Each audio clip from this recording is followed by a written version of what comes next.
શાંતાબેનને 2 બાળકો હતા. મોટો દીકરો રોહિત અને નાની દીકરી રાધા. રોહિતને વધારે ધ્યાન, વધારે સ્વતંત્રતા.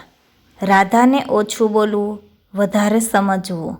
જમવાના સમયે રોહિતને થાળી પહેલાં મળતી, રાધા પછી.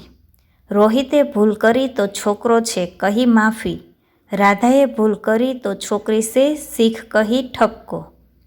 રાધા બધું જોઈને પણ ચૂપ રહેતી. એના મનમાં પ્રશ્ન હતો, હું શું ઓછી છું? એક દિવસ શાળામાં કાર્યક્રમ હતો. રાધાએ પ્રથમ ક્રમ મેળવ્યો. ઘરે આવીને પ્રમાણપત્ર આપ્યું. શાંતાબેને જોયું. મુખ પર ખુશી, પણ આંખોમાં તુલના. રોહિત, તું પણ શીખજે એમ કહી વાત પૂરી કરી. રાધાએ રાત્રે રડી. કાગળ પર લખ્યું, મને પ્રેમ જોઈએ, તુલના નહીં. વર્ષો પછી રોહિત નિષ્ફળતાઓથી કંટાળી ગયો. રાધા સ્વનિર્ભર બની. એ જ શાંતાબેન આજે રાધા પાસે રહેતી. એક દિવસ બોલી, બેટી, મેં તને ઓછું આપ્યું.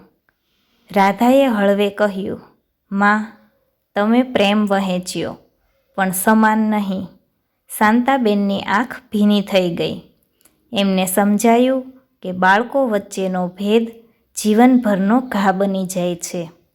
આ વાત પરથી આપણને શીખ મળે છે કે બાળકોને સમાન હોવું જરૂરી નથી, પણ સમાન પ્રેમ જરૂર જોઈએ. ભેદભાવ ઘરને નહીં, હૃદયને તોડે છે.